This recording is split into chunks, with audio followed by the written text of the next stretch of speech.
7:30. Chicago's Morning Answer continues next on AM 560, The Answer. Now, from the Signature Bank Studios, this is Chicago's Morning Answer with Dan Proft and Amy Jacobson on AM 560, The Answer.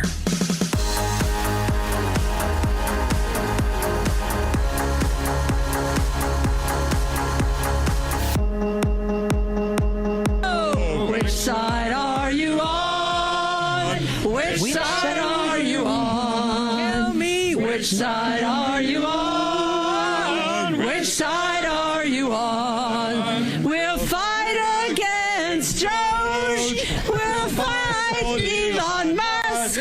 No Elon's kept within our walls. We'll fight from dawn to dusk. Oh, which side are you on? Which side are you on? Tell me. Which side are you on? Which side are you on? Yeah, that's another earworm for our listeners. I know there'll be some people upset, but hey, it's the protest song du jour. The question, I don't know if that was intended to be rhetorical, but because it's drawing some answers. Here's a black lady who took up that question of which side is she on. Oh, really? Y'all talk about taking what to the streets? I hear you Democrat politicians talking about taking something to the street. We got to use violence. Oh, yeah? Y'all want this smoke? Well, come on out to the street because there's a whole bunch of angry taxpayers, baby. And I don't think you got enough bodyguards for us, honey.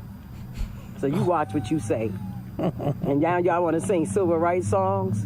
What side are you on? What side are you on? Really? We ain't on your damn side. We on God's side. Because y'all the devil. Y'all the devil. And how dare y'all talk about violence? The party of love and happiness. Yeah, right. Yeah, right. Bring it to the streets. Come on, I dare you. Bring it to the streets. Let's see what happens when you bring it to the streets. Hell out of here. Y'all look like a bunch of damn fools. Shut your ass up. I nominate her to be Mike Johnson's spokeshuman. That's pretty good stuff. Yeah, I'd love to see her in a room with Oregon pulmonologist Maxine Dexter. That would be fun. Yeah, and it should, the whole, actual the whole, take it to the streets and use actual weapons. She's referring to something that California stooge Marxist Robert Garcia said in response to his antics of, posting a penis or presenting a penis pic during a committee hearing, and it was just a picture of Elon Musk, and then defending it, saying we have to use actual weapons. Actual weapons? So she's ready if they want to come to her address. That woman is, which is good. Good stuff there. In addition to that, just more of the actual evidence to enter into the record in response to the silly contentions that the left is advancing. One is that, all roads lead through Elon Musk, and he's, sitting in the center of the earth, pulling back money and canceling contracts and firing employees. This is all being run through agencies, and he's not the only one on the ball. For example, listen to this story from EPA Administrator Lee Zeldin. This is something he found with his team inside EPA, and its rivals, according to the DOGE clock, what DOGE has saved taxpayers to date. This is how rampant it is. Shockingly, roughly $20 billion of your tax dollars were parked at an outside financial institution by the Biden EPA. This scheme was the first of its kind in EPA history, and it was purposefully designed to obligate all of the money in a rush job with reduced oversight. Even further, this pot of $20 billion was awarded to just 8 entities that were then responsible for doling out your money to NGOs and others at their discretion with far less transparency. Just under $7 billion was sent to one entity called the Climate United Fund. I'm sure you and I now have some of the same questions. How do these organizations decide how to allocate funding? How much money have they given out so far and to whom? Are there any former Biden EPA staffers who are now working at these entities? Let me make one thing abundantly clear. At this point, there is zero reason to suspect any wrongdoing by the bank. Here's my position as EPA administrator.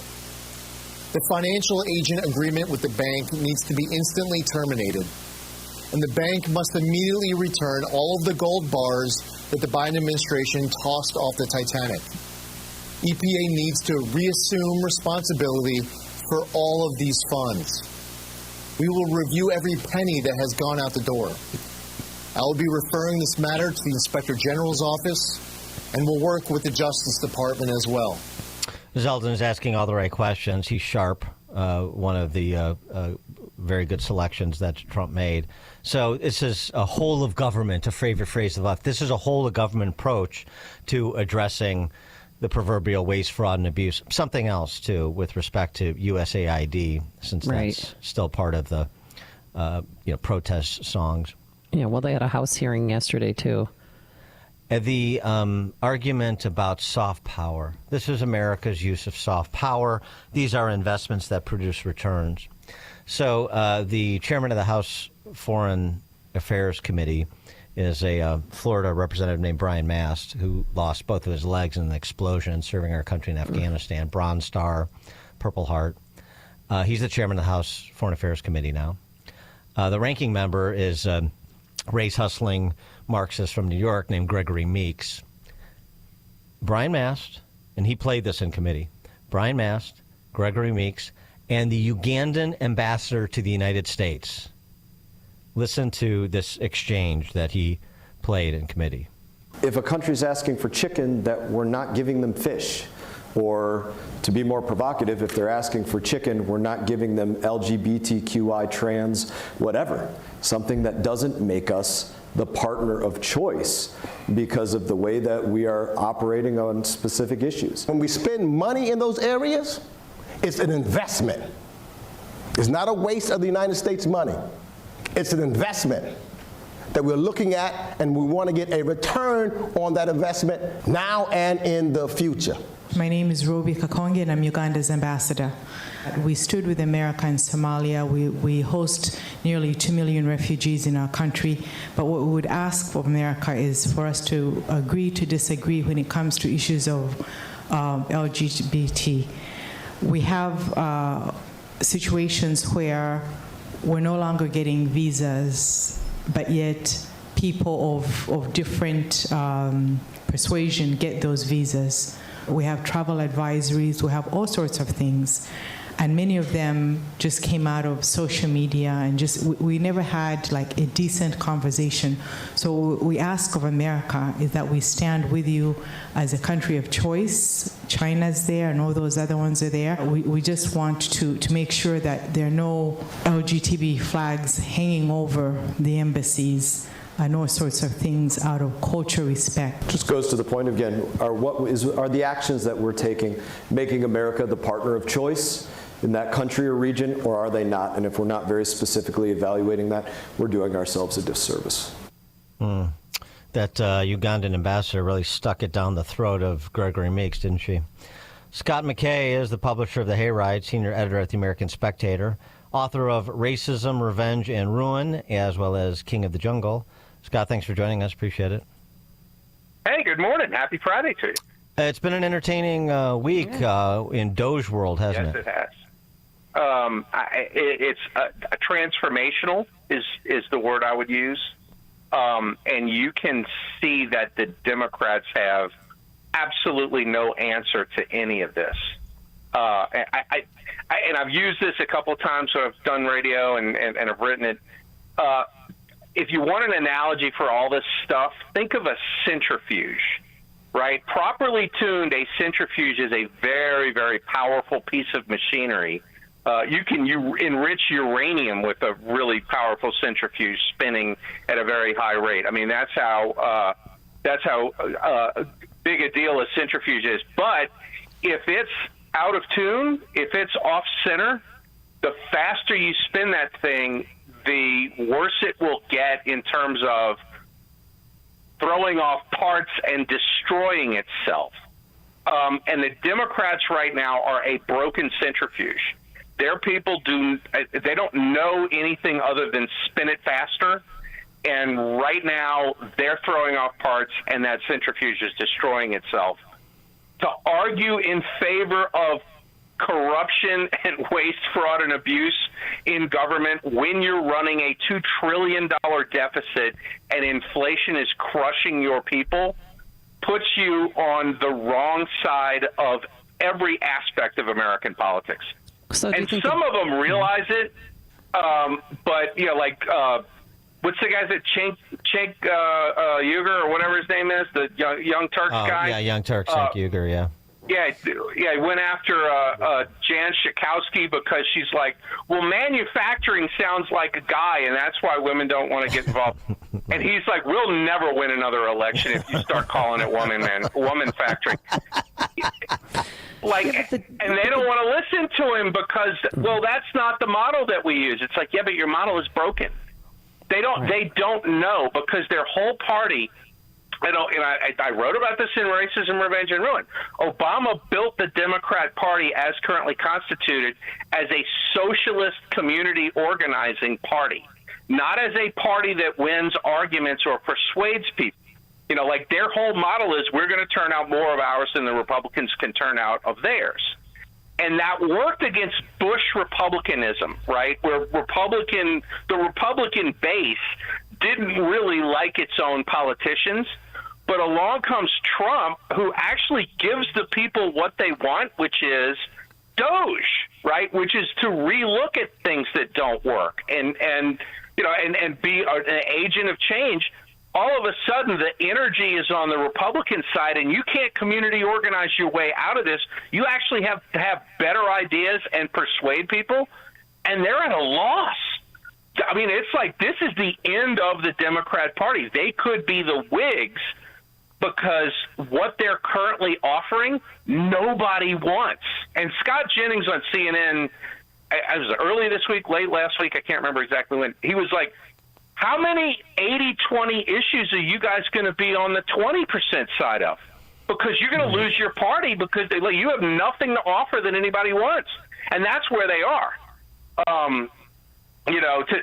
They're singing protest songs about, we're against DOGE, and the country's like, I want to know what else DOGE is finding, right? How do you take that position? It's insane. Well, I don't know who their next leader is, but the Dems are going to lose their credibility in the long run fighting Musk. And Musk, I don't know why they hate him so much. So he voted for Obama. He created electric cars, which the left loves so much. He can't run for president. He's doing all of this for free. So why aren't they more appreciative?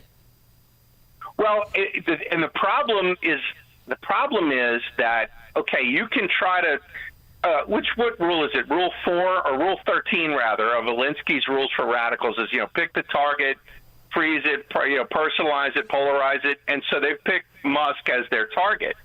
But the problem is that what Elon brings to the table with DOGE is technology, right? This is it's not even about Elon. He's the front man for DOGE, but what really is happening is these computer geniuses that he brings with him are using big data techniques that are high-end Silicon Valley data stuff and applying that to government. And, they're training people up all the time on how to use large language models and, advanced AI algorithms that generate query strings and all these other things that I don't understand. But, the new wave that's coming ashore is that practically everybody pretty soon is going to be able to do this stuff. And what they're doing is ultimately going to become open source. And you'll be able to crowdsource an investigation of waste and fraud and abuse using these things. And all of this stuff, this infrastructure that they've built with the NGOs and all of this lack of transparency, all of that is going to get illuminated and swept away. And they're literally the dinosaurs waiting on the meteor to come, because you can personify this with Musk, but it's going to be ubiquitous in 6 months to a year, as all of corporate America starts using, all of this AI technology, and it goes all the way down to the state and local government level that you're able to do DOGE investigations like is being done in the federal government. All of that is like being disrupted, and it's going to go away because it's clearly the way to go. If you can find this stuff with a few minutes worth of an AI aided search of a payment database, I don't know how you Elon is doing this to screw us over. It's like, no, this is what technology does to government accountability when it's applied. And you guys are running paper down a mine shaft to try to get people retired from the federal government. And along comes AI. Like, you're no match for the 21st century. Yeah, and that's really what the problem is. Yeah, I mean, some of these examples, like the limestone mine in Pennsylvania, that's like the lair of a Bond villain, are staggering, and I think they're shocking. But here's the thing I think is the real soft underbelly for the Dems right now, and I think some of them realize it, but they can't figure their way out of it because all the base of their party is sort of completely bought into identity politics. It's not so the government stuff, throwing the books open, they'll end up massaging their way around that after all of these histrionics sort of fade away, because at the end of the day, most Americans unfortunately believe government is a force for good. And they want government to be in the business of doing good things, and that's how government expands into all sorts of things it shouldn't be doing. It shouldn't even be attempting. But the problem they have, it seems to me, is that their solidarity and marginality thesis is been undermined, mainly by Trump, and then all of this just further erodes this belief that we're all in it together because we're part of a left-designated, marginalized community. Fewer and fewer people, especially as you get younger, are buying that rap. Yeah, well, the other thing is you have to actually be good at something, right? I mean, the solidarity and marginality piece, is all about, well, here are marginalized people who should get hired for a job because they can do the job. And it's like, yeah, okay, everybody can buy that. But when the marginalized person shows up and they're patently insane and have ideas which are noxious to everyone and get put into jobs that they clearly can't do, right? Like, I'm thinking about Richard Levine as a really good example, or Sam Brinton, right? Yeah. Are you really going to hold on to the rest of the marginalized people? Like the black lady, for example, that you had at the beginning of the segment talking about, she's like pretty put out about the "Which Side Are You On" song. Like, you show that woman Richard Levine and say, hey, this is what DEI looks like. Right. What kind of reaction do you think you're going to get from her? She's like, that ain't me. Well, this is supposed to benefit me. Instead, it's that's some white dude who's getting DEI consideration, right? Yeah, and gets to wear that Manuel Noriega outfit on top of it too, which is pretty sharp. Exactly. But the other thing though too is, I think, and this is why I think there's going to be a break in some big city. I don't know where and I don't know when, but it's going to happen.